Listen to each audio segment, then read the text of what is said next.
Hey, it's Chris Gio from Merchant Method, and we are going to get into secrets to making profitable decisions, really growth hacking.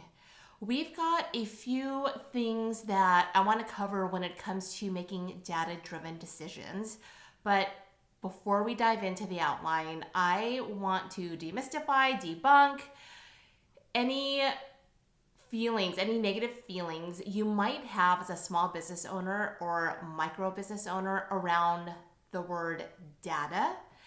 Stick with me because you'll realize that it's really part of your day to day. So let's leverage it to its full capacity so that you can continue to grow.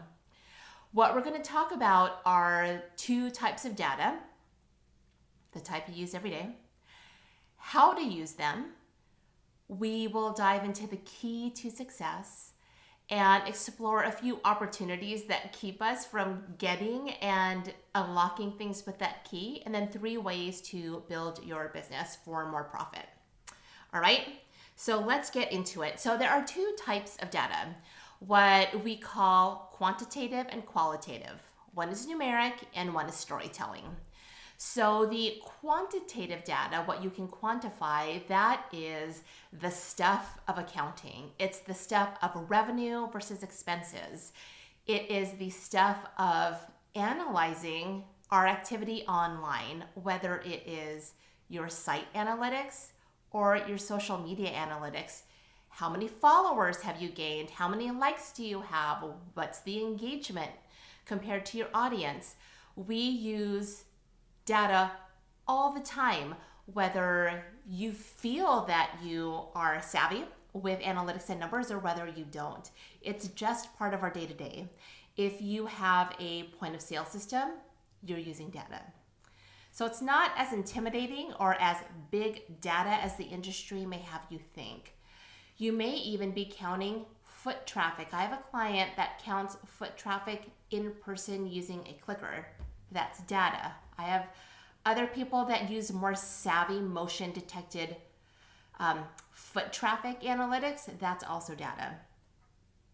The other type of data is called qualitative data, the quality of information that we gather. I like to think of it as storytelling. It is well documented, well described experiences based on our own observation, based on feedback we receive, based on our ability to piece things together. That's qualitative data. Now, the way that we use these 2 types of data is that we use them hand in hand, so long as in our industry of merchandising, as long as the relationship between buyer and seller has a human element, we will always use both. It's what we refer to as both art and science, the quality and the quantity, the gut and the instinct backed by data trend. So as long as there's a human element involved, we will continue to have both. And here's why we need it.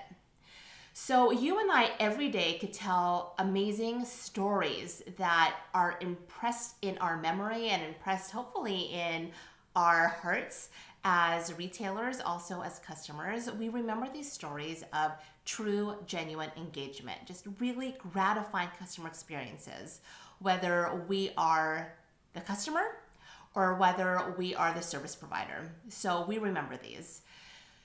They are well described. That is the romance that is retail. But just because they're well described doesn't mean that they're typical or that they're common, which is why when we have a hypothesis or an idea or a feeling, we tend to look for reasoning or backup to help make sure that what we believe to be true is in fact true. So we'll do things like ask other people to corroborate our experiences. What we're trying to do actually is not gather more stories, but to gather significance, statistical significance, numeric significance in our stories. On the flip side, when we have data, we know it can just be a sea of numbers. Numbers on their own are not helpful without context. That context being who our target market is, what our mission is, our brand values, assortment parameters. If we're just diving into a sea of numbers, they are meaningless. It's almost like a spreadsheet, highly powerful with capability, but it's just potential. You can't take action on it.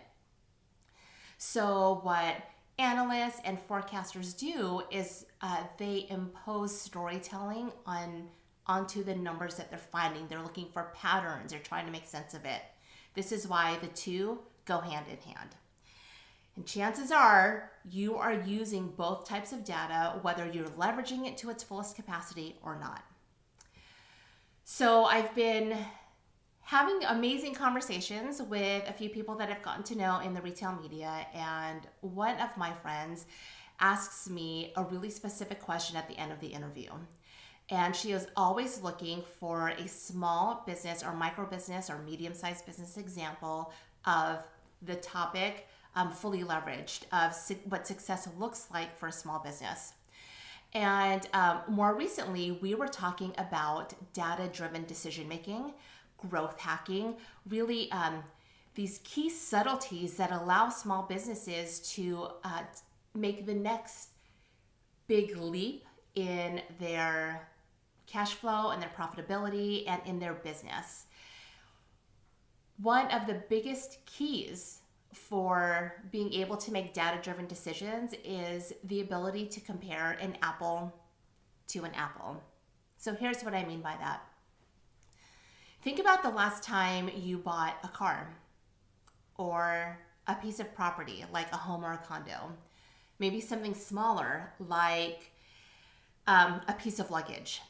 There were numerous inputs to your considerations, not only cost and benefit, but you were probably also comparing performance, economy, in the case of a car, miles per gallon, things like that. I'm certain you also had lifestyle embedded in there. If you bought a smart car, environmental concerns, for someone who purchased a piece of luggage, maybe lifestyle and travel, or even work travel concerns. For someone who purchased a house with a family, maybe you're looking at schools. Very complex decision making. Now, we all know part of the complexity is because not everything is the same. And it's really difficult to compare the quality and the quantity, the quantifiable benefits, when you don't have an apple versus an apple. So what do we tend to look at? We look at things that level the playing field as best they can. We might look at things like walkability score in a neighborhood if you're buying a house. We might look at things like school score in a neighborhood if you're buying a house. If you are buying a car, you might look at things like consumer reports, a trusted reviewer of product, third-party reviewer of products. We are looking to compare apples to apples. When it comes to our business, you know and I know, sometimes in a given month,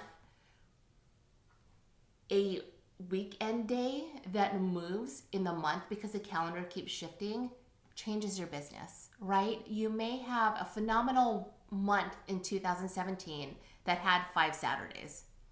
And then when you look at that same month in 2018, it has 4 because the calendar shifted.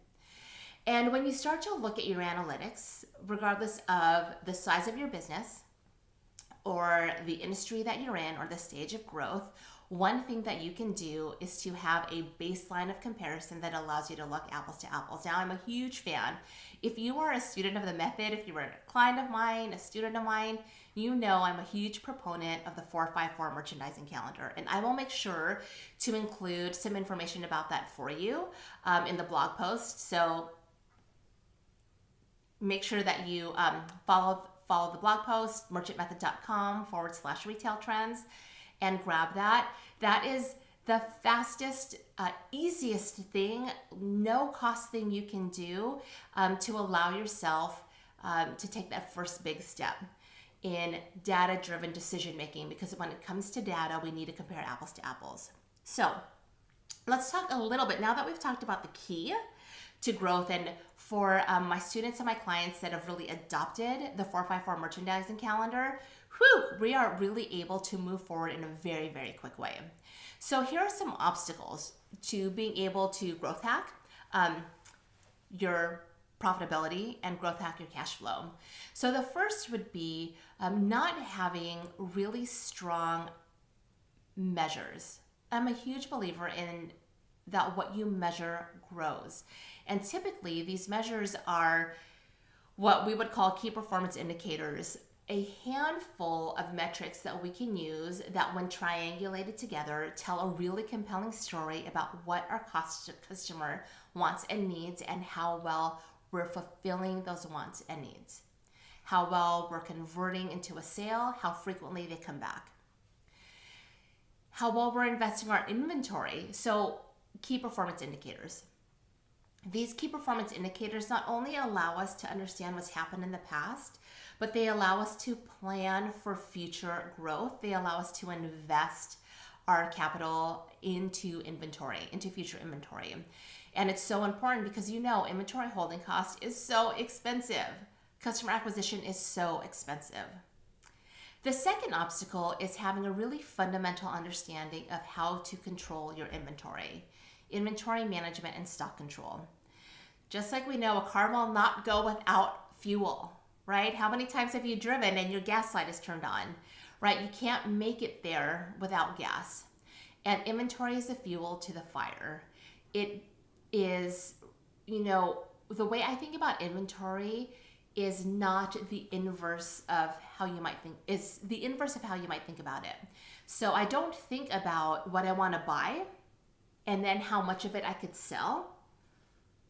I always think of it as what sales goals am I going for and what inventory do I need in order to achieve those goals. So having a really strong understanding of how you actually manage your inventory, it's just like how you manage your finances, is really, really important for any inventory-based business. Hands down, absolutely a critical skill set. That makes way for being able to establish these key performance indicators. So there are 3 stages to this growth. And the first stage is to really understand your profitability. Now, the way to stay in business is to not go out of business. That requires cash flow. And revenue and profit are really important pieces of cash flow. And if they're not managed properly, you can have lots of revenue, but no profit. You can be profitable, but not have enough cash. And really the name of the game is to be liquid or to have a healthy flow of cash. But we must start with profit. That's number one, the first phase of growth, is to really understand all of those hidden costs that impact your profitability, but then also to understand what your business needs in profit in order to grow for the future. When we are able to apply this to every single item that we vend, every single item that we sell, it allows for rapid growth. That there's no ifs, ands, or buts about it. We start with profitability, number one. Number two, it's really about understanding, as I mentioned before, how do you manage your inventory? What kind of control do you have over your stock? Because in this game of profitability, it's a balance of expenses versus revenue, or sales versus inventory, and that relationship. And because you and I are merchants through and through, we care beyond the top line. We are so tied to our customer. We want to know the nitty-gritty specifics about what they buy, how they buy it, what they're looking for, how can we meet their needs. And that requires a deep dive to understand the complexities of our assortment, of our product, of how things work together. Plus, you and I also know we don't always just start with a brand new inventory. It's a mix of what we already have, what is on its way to us, and what we need to order in the future. That's phase 2. And then phase 3 is building upon a solid foundation of profitable pricing and a good practice and command over inventory and stock control. Then we're able to look forward and plan. So whether you are a retailer and what you're looking for is an amazing market shopping list or an actionable, well-structured, well-thought-out open to buy, Or if you're a maker or manufacturer and you're looking for that production calendar that really accounts for lead time and quantity, those, that forecasting, those key performance indicators are the next third phase of growth. So that's how you use data-driven decisions to growth hack your business. That's how you really step into sustainable growth and rapid growth. Start where you're at. Don't forget to download your 454 merchandising calendar. And if you are really interested in diving into these analytics, if you're really interested in pairing your qualitative information with data-backed decisions, if you're interested in really getting past some big profit struggles or pricing struggles, if you're stuck in a cycle that you can't get past and you suspect it has to do with how you're managing the financials of your business, head over to merchantmethod.com. I've got some really great tutoring programs for merchants, again, for businesses of all sizes and stages of growth. It's really how I started in the industry. I'm enrolling classes and I would love to have you. Thank you so much for joining me this week. I will catch you next week. Make it a good one. Bye.